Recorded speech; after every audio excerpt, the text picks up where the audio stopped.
You're such an asshole.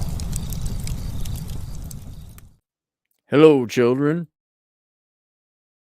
All right, we got another request. You got a request, assholeconsulting.com. Hey, asshole, I'm a fan and subscriber to your YouTube channel and have 4 of your books, Bachelor Pad Economics, The Menu, Book of Numbers, and have yet to read Curse of the High IQ. I have a career question, would greatly value your input over anyone else's to see if I'm heading in the right direction. From watching many of your videos and seeing everyone ramble on and on, I'll do my best to shut up and get to the point. Guys, here's where you should have started. I live in a place. That's where you should have started. And work for a steel fabricator, where we detail out drawings for buildings and also cut and form the steel in our shop. I've been with the company for almost 4 years, and 1 year ago was promoted to detailing, given a raise earlier this year to $16.50 an hour. Keep in mind, this is for my area's wages. My supervisor has noticed my skill set and believes I would make for a good quality control checker, QC, for our detailing department once I get more experience under my belt and learn more of the process, etc. This would, of course, come with another raise, and after a few years at it, I believe I could push for working from home, as our current detailing QC does. And after I'm fully confident in my abilities, a few years, maybe try and truly work remotely and lightly travel as long as I maintain an internet connection. I'm a youngish man. I have no debt, but also no rainy day savings, no student loans, no kids, and no woman. I passively look, but they're not a big focus of mine. Well, not at 17. I'm honest. At your age, at $17.50 an hour, I don't blame women for not going out with you. I got it. Come on, man. What you can make that working fast food or driving Uber or something. You talk about why, so I'll get to it later. The pay isn't great, but I managed to get by and have no big expenditure. You have no savings. You have no retirement savings. You're just getting by. That's right. You're just getting by. I love where I live, and the people I work with are decent guys, and there's no HR bullshit to deal with. So the atmosphere is nice, and the strong likelihood of remote work is a dream I thought I'd never attain. If I keep honing my skills, it may come to fruition, albeit at mediocre pay.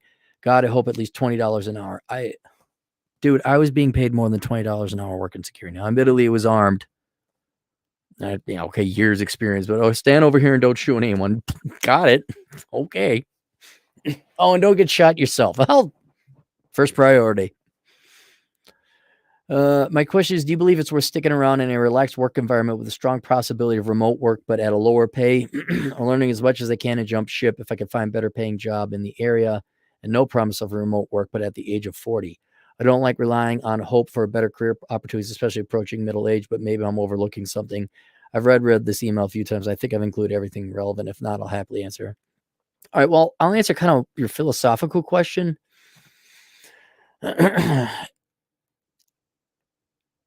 If you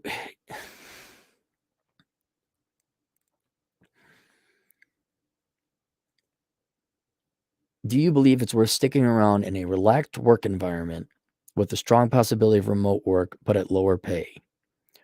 As long as I can much to jump ship and find a better paying job in the area, but no promise of remote work by the age of 40.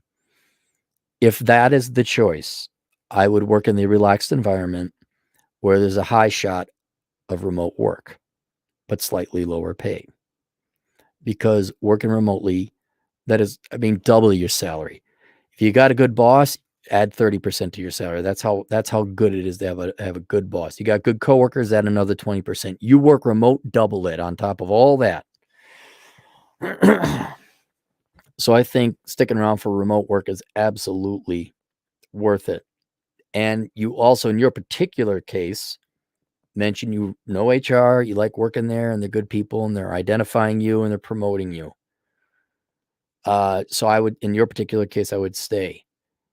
But then you provide the, should I learn as much as I can? Yes. And jump ship if I find a better paying job in the area and no promise of remote work. No.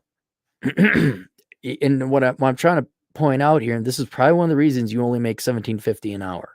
Now, I never made that much to begin with either. All right. But I got remote work long ago. Why don't you take your current job and learn all you can and demand a higher salary? I looked up steel fabricators and, well, hang on. I looked it up here in Rapid City. Hang on.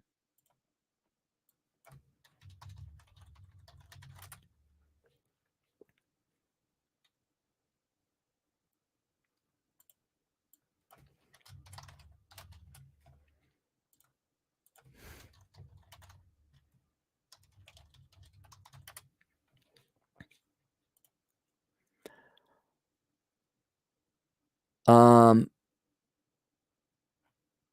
there's only one other job in your area, and that pays $20 an hour for the current job you have. You're probably a little underpaid actually, and I don't know anything about the steel fabrication industry, but that seems very low for just a wage in general. And so what I would be doing is trying to learn as much as possible to get to quality control or accounting or management or get into a specialized aspect of steel fabrication. Learn a certain program or learn to use a certain machine. Because that, I mean, yay, if you're happy, man, if you're happy and working remotely and making $20 an hour and you can get by and save enough money for retirement, cool. But man, I'd be working a second job to make ends meet and get a little bit of savings. Like you need a 6-month micro FU fund. You need to start saving for retirement. I don't know if you'd inevitably like to buy a house sometime. And I'd be shopping around. Because, okay, that's great. Remote work is great, but you can get remote work and get a lot higher pay by becoming an accountant. So to answer your question particularly, I would stick where you are because it doesn't look like there's that much better pay out there, but I would still be learning all you can anyway, so you get even higher pay. Ask for a raise. And they say, oh, it's 20. Like, no, I want more. Make sure you have another job, by the way, being offered. But I think maybe you don't want to, or maybe you don't think you're capable of it, but I would think of bigger things because you can be a waiter and make more than this. That just does not. See, I said 17 an hour, you can make that work at fast food. Why don't you Uber or work security or something on the side? Hell, the military. Pick video option, pay the description. Yeah. I've thought about working a second job, but if I'm going to work more hours, then I can just log more hours OT at the OT rate at $26 an hour. Okay. All right. That's not bad. All right. I've compared rates with other companies in the area, and while they do pay more, it's not that much more. And websites grossly overestimate the pay for my area. I just today listened to your video from a week ago called "Should I Leave My Reliable Employer?" And you said a good boss, a work environment, extra 30%. Oh, look at me. I like my boss. I like my coworkers, laid back environment. I like not getting hassled by HR, but yep, it comes at a cost. Then you talk about the state you're in. I don't want to identify you. Oh, you moved out of California. Oh, I'm glad you moved out.